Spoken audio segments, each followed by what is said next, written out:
Welcome to the Coast to Coast podcast, brought to you by Play Picks and the Lines. Coming to you from the West Coast, Josh Lander, joined by Nate Weitzer, holding it down on the East Coast. Another great playpicks.com article up there from Nate tonight. Got some best bets and player props, which is what we are looking at in this video. Make sure you are liked and subscribed, as we are going to bring you a gift card opportunity here in just a moment. Got another couple of videos up as well with some game lines that we're looking at. Hope you check those out as well. And as always, if you do still need a FanDuel or a DraftKings account, head to fdpicks.com or dkpicks.com and find those listings in your area. Nate, let's get into some of those lines and player props for tonight. Yeah, nobody was able to get our gift card on Friday because the Joker went off for a 51-point combined points, rebounds, assists, triple-double against those struggling Hawks. So we're going to have another one here with this man, I believe, Ja Morant, who is putting up numbers over his last 4 games, despite the fact that the Grizzlies have lost 3 of those, averaging 28 points, 8.5 rebounds, 8 assists per game. That's good for about 45 PRA. And his prop sits at 38.5 tonight against a Rockets team that is 0-7 on the road, plays at the fastest pace in the league, maintains that pace on the road, where they allow 113 points per game and 25 assists per game. And Memphis, I mean, you shouldn't really be that worried about the blowout win, because Memphis has been like, 28th in defensive rating at home, 26th in defensive rating over that 4-game stretch, which is why they've lost 3 of them. Yep. And Ja, in his recent home meetings against Houston, only playing 31 minutes per game, but shooting 62% from the field and 45% from deep. That came early in his career. Now he's rocking a 31.5% usage rate. As clearly the man for Memphis. With Dillon Brooks out, he's been asked to hoist more. So definitely like him to just get these points, 24.5, which is about even money on DraftKings. And then there's some intriguing player performance doubles at FanDuel, because I think the Grizzlies -11 are definitely going to win. You get Ja 3 points in that win, plus 330 odds, and the triple-double, which he only missed by 1 rebound his last time out. A triple-double in a win is plus 1,400. You would just pray that the Rockets keep it close enough for him to hand out 10 assists. But, I mean, he's kind of like getting those Russell Westbrook stats at this point, just doing everything for his team. And it's possible for him to even get to those numbers in the third quarter of a blowout. Yeah, no, that's fair. I mean, I think Dillon Brooks is actually supposed to play tonight.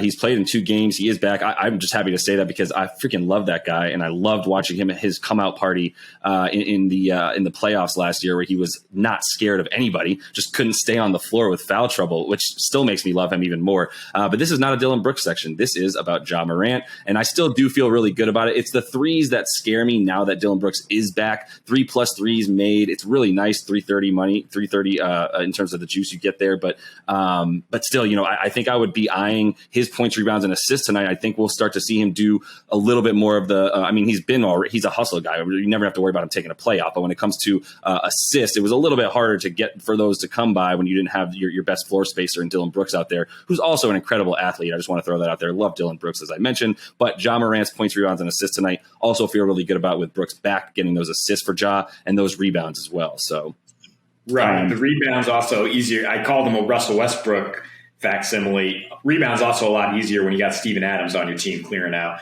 And assists easier, with Dillon Brooks back, sharpshooting. So totally true. You're right. Steven Adams, and it's the rebounds that we do like for Ja, because we know Steven Adams will just box out 3 dudes at once, leaving that lane wide open for guys like Ja to come in, get that board, and go. So, I'm feeling really good about this one tonight for points, which means I'm going to go ahead and take Ja's everything, because he's going to be involved in that about 35% of the time on the offense, as you mentioned. And that is what we're going to look to make our gift card for today. Nate, make sure you are liked and subscribed to the page to be eligible to win that gift card, and give us Ja Morant's points, rebounds, and assists tonight against those lowly Houston Rockets. Anybody who does get that correct will win that gift card, as long as you're liked and subscribed to that page. Moving on to another guy getting really, really nice usage rate, super young guy, Evan Mobley. Really glad I get to talk about him again in a pretty good matchup versus the C's for him, which is something we talked about recently as well. Really, really ugly game when these two teams played the other night. Total of 190 points scored. As we saw, the Schroeder failed to make that shot at the end to take the Cavs, and they did win that one. And there's no reason to think that Evan Mobley's usage is going to go down. They're playing him a ton. We kind of mentioned him with and without Sexton. In his first game without Sexton this year, his usage rate went up to about 36.5%, which was up from the 20% in the previous games. The next two games without Sexton, who is out for a little bit, as we know, his usage rate went down a bit, back down to 20, but his minutes stayed up. So, playing 35 and 40 minutes in those next two games, and had a really, really great plus minus in both of those games because he's affecting it very positively, especially with those rebounds and his ability to sort of spread the floor as a big man on offense. So really, really liking what he's doing there. The Celtics, for on their part, we've mentioned their lack of a low post presence. They've been a lot better on defense as of late, but still, it's the ability to rebound. They're 24th in rebounds per game in terms of, and allowing a ton from their opponent, giving up the second most free throws made per game as well at about 18, which is a lot of free points for another team, including Evan Mobley, who keeps attacking the rim.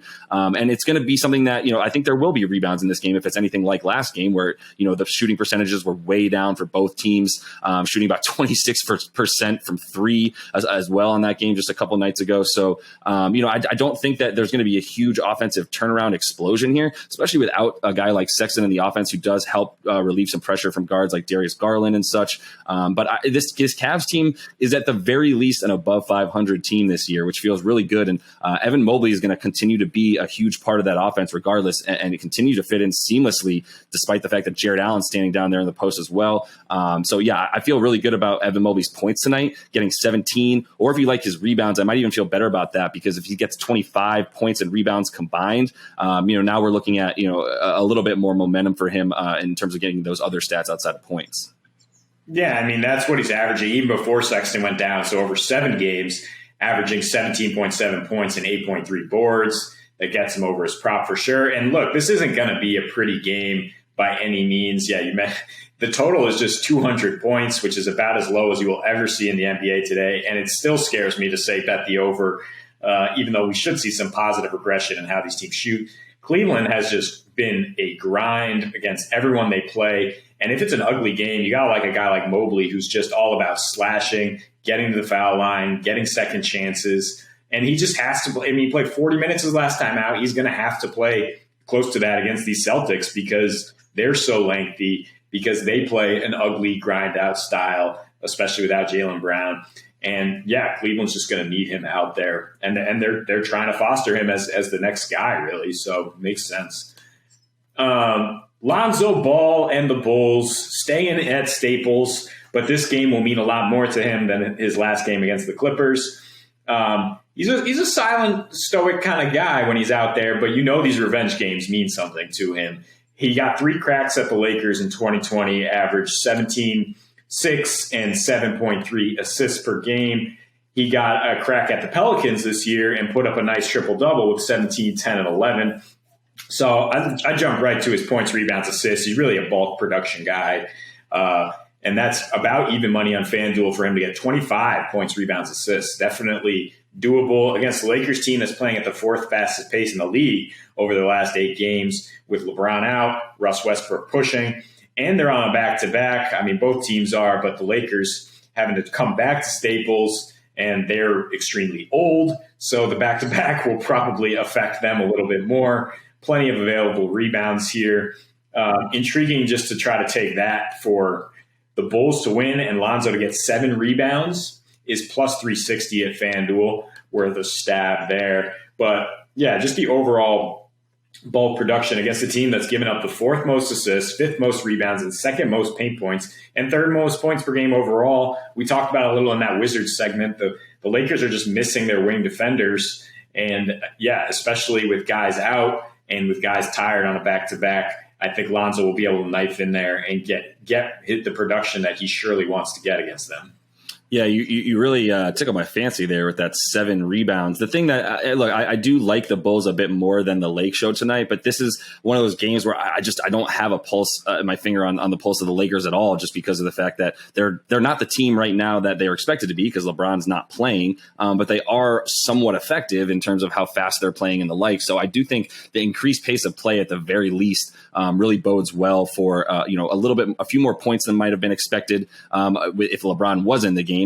And definitely some more leaking and fast breaking and things that just are tailor made for Lonzo to succeed tonight. I do think he's just going to fill up a bunch of stats. I don't know specifically about the rebounds for the assists tonight necessarily. If the Lakers get back on defense, it doesn't really matter to me at this point. I think for the entirety of what he's going to put up tonight, we can bank on the revenge factor, and we know that Lonzo's going to bring it a little bit more differently than he might against another team tonight. So I feel good about the points, rebounds, and assists total because he fills up different stats every night, but he's filling up stats for sure. So I and Lonzo there. And then lastly, Nate, we're going to go to a guy that used to be near and dear to my heart until he left. That's Kristaps Porzingis, the unicorn. As a Knicks fan, not super upset about that at this point, but it is something. I think he is somebody that we can look at to get a little bit of positive regression, maybe still a little bit of undervalue for him.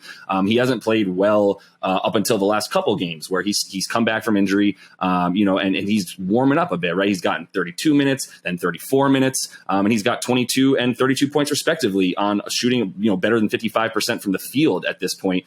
So he's showing a little bit, a positive regression back to what he's expected. And when he's healthy, he does get his usage rate up a bit. It's really just him and Luka, right, with the ball in their hands. So, against a Denver Nuggets team that at home is unbelievable on defense. Thank God for that for the Mavs. This is not in Denver tonight. And not only does that trend well for the Mavs, also what Kristaps has done in his career. I love going to StatMuse and be able to find things about how players have done against specific teams in their career, such as Kristaps against Denver, 30% usage rate over the span of his career against Denver with about 20 points a game. And in his last 5 specifically, those numbers have gone up a bit as well to 32% usage rate or so and 22 points per game. So you look at where Denver's weakest, and it's in the paint. Jokic is not the best defender in the world, and there's really not much else as far as low post presence goes for the Nuggets there.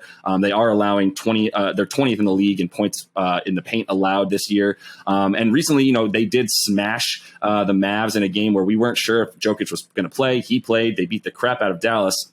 But they still allowed Dallas to shoot 27 free throws, and the Mavs made 21 of them. So you got to think maybe there's something for Porzingis there, where there's some opportunities for him to score, not just in how well he's done against Denver in recent memory, but also the fact that he's getting to the line a bit recently and is getting those points in the paint against a defense that doesn't stop that. So. Yeah, I mean, and the key here for him getting 16.5 points is what we're eyeing on DraftKings. First of all, it's 17.5 at FanDuel, so if that doesn't correct, you're getting some great value at DraftKings. But the key is that he's getting plays run for him, basically, because Jason Kidd, what's his first priority when he takes over? He's like, I have a really unhappy second star right now who's publicly said, I don't like standing in the corner waiting for Luka to pass me the ball. He's getting a little bit chesty, a little bit pushy about, give me the ball at the elbow, let me do my thing. And they're going to give it to him in this matchup because he's got to go right at the Joker. Because the Nuggets don't give up production really anywhere else. And so far he's succeeded in this matchup. So I just like banking on the fact that they like to grease the squeaky wheel. That's the expression I'm looking for here. And that Porzingis will get the ball tonight and be able to get his buckets at home. That is all the time that we have for today. Make sure you are liked and subscribed to that page. Jump in those comments and let us know about Ja Morant, points, rebounds, and assists. As we mentioned, anybody who gets that right will be eligible to win that gift card as long as you're liked and subscribed. Continue to be back with some more videos. Got a couple other on the slate here and a big Monday night NBA games slate of games here. And until we see you next, happy betting.